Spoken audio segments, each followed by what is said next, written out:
폭삭소가 수다는 어느덧 끝을 향해 가고 있습니다.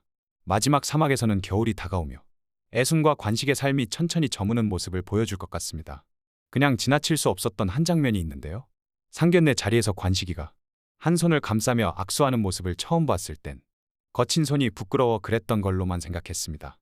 하지만 금명이가 연탄가스를 마시고 병원에 실려갔을 때 애순이가 가족력 항목에 류마티스라고 적는 장면이 나옵니다. 그걸 보고 나서야 관식이 한 손을 감싸며 악수했던 이유가 류마티스 관절염 때문이었단 걸 알게 됐습니다.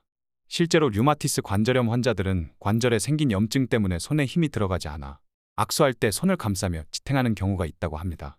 관식이는 젊은 시절 오른손 검지를 크게 다친 적이 있었고 제대로 된 치료를 받지 못해 관절이 굳은 채 살아왔습니다. 그 후 류마티스까지 찾아오면서 손 전체가 뻣뻣해진 걸로 보입니다. 관식의 무릎이 안 좋은 이유도 류마티스가 원인일 것 같습니다. 금명이는 이날 아빠가 악수하는 방식을 처음 봤다고 말했죠.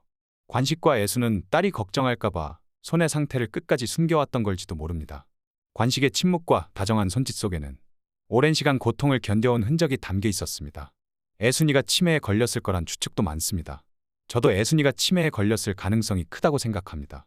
금명이가 나레이션을 할 때 계속해서 엄마는 무엇이라고 했다 라고 말하죠.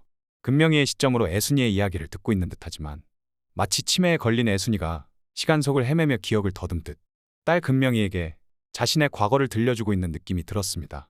애순이의 치매를 암시하는 장면이 여러 번 등장하기도 했습니다. 친할머니도 치매를 앓았고 1화에서 70대가 된 애순이가 어린 시절 물질하던 엄마를 부르듯 엄마를 외치는 장면이 나오죠. 그리고 시 쓰기를 좋아하던 애순이가 더 이상 시를 쓰지 못하고 그저 파란 바다만 가득 그리는 모습도 등장합니다. 사막 예고편에서는 고등학생 시절의 애순이가 현대의 병실 안에 서 있는 장면도 나오죠. 그리고 금명이의 나레이션 중에 엄마는 인생에서 가장 달콤하던 비밀 친구와의 세상에 남았다. 이 말은 치매에 걸린 애순이가 기억 속 어린 금명이와의 시간 속에 여전히 머물러 있다는 의미처럼 느껴졌습니다. 세임원의 횟집 오픈 날, 은명이가 애순이의 시계를 고장내는 것 또한 치매의 복선이 아닐까 예상해봅니다. 사막 예고편에서 관식이가 금명이에게 화내는 장면이 2번이나 등장합니다. 아빠에게 큰 소리 들어본 적 없는 금명이는 깜짝 놀란 표정을 짓고 있죠. 아마 관식이가 큰 소리를 낸 이유는 애순이 때문이 아닐까 싶습니다.